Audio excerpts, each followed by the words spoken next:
contributing 18.4% of Nigeria's GDP in the second quarter of 2022, compared to 6% from oil. It's safe to call Nigeria an information and communication technology-driven economy. E-commerce, an offshoot of ICT, is estimated to generate $75 billion in revenue by 2025, a figure experts say should be higher.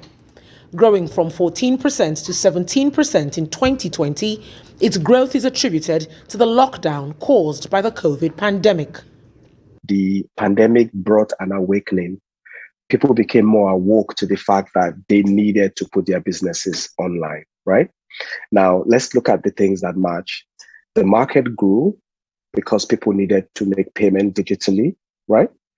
Investors' interest in this growth became obvious after the pandemic.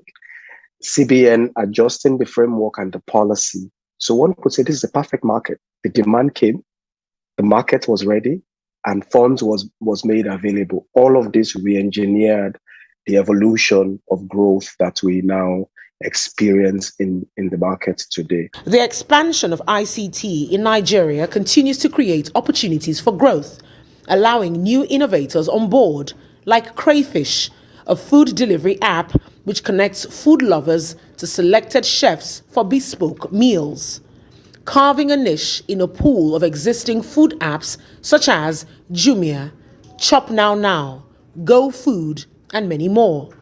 With growth comes challenges for new and existing innovators.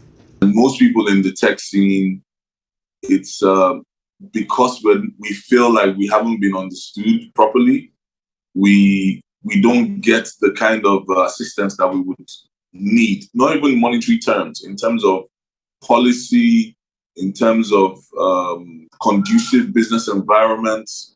Those are very challenging. And to be honest, sometimes you almost want to pack it up and move. The number one thing in ICT is to have connectivity. So you need bandwidth. You need people to have access to it at a reasonable cost. You need power. You don't need power on an industrial scale for a manufacturing factory, but you need power often in situ from solar to make sure that the devices work on it. And those are the policies that we need. So then when you think about, for example, the recent 5% VAT that was, or excise tax that was added to telecom, you ask yourself, well, this is a sector that's really going to drive employment and prosperity in Nigeria. Is it the time for that kind of excess tax? And also, you've seen some governments, state governments, not the federal government, but try to impose additional charges on telecom companies. Well, how do your young people enter into these global value chains if you don't have the kind of connectivity? With new technology and innovation comes risks. For operators and customers alike, the biggest fear is fraud. By the very nature of e-commerce anyway, people don't get to see or feel many times what they're purchasing. And so you've got to play it by the air or play it by how it appears.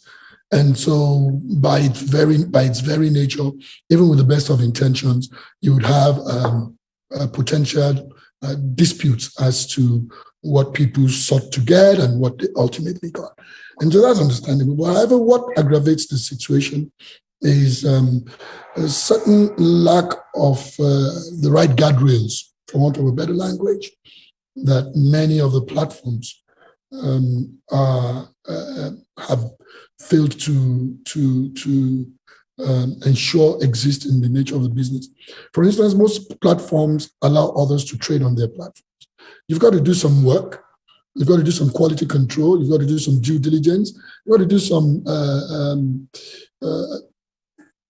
to assure that the people who trade on your platform are actually trustworthy and willing to live by their words and to provide exactly what they claim to, or at least what they've displayed or advertised to consumers. Consumers need to get to understand what they're getting into, read the fine lines very well, be sure to ask questions where applicable, use chat boxes or the feedback mechanisms that businesses have for you to ask questions and clarify what you're getting. We also have the demand for manpower, the skill set to allow us to scale. And finally, the global recession that we're now experiencing, and of course, the impact of inflation, even in Nigeria today. Now, let's talk about the risk factor. Of course, with every growth, with every new thing comes risk. The biggest risk that we have in e-commerce is credit risk, fraud, people not fully understanding the technology, people becoming vulnerable, people taking advantage of that. Now, when you're hit once, ideally you would tell 6 people, and 6 will be like, okay, if she got it, then I potentially could be a victim. And then, of course, you see that reduced reaction to the market because of that. Fear notwithstanding, untapped opportunities abound. Opportunities with the potential to boost projected revenue beyond $75 billion in 2025. We have the local market. We have 741 local governments, if I'm not mistaken. Now, let's say you have an average of 10 large markets in each local government. That gives you about 7,410 big markets. Now, these markets are small businesses numbering over millions, maybe 30 million, maybe 35 million businesses in all these markets, just sitting there, and 95% of their business is in cash. Now, that is a ripe market. You've got the artisans as well. All the artisans, why are they still accepting payment in cash?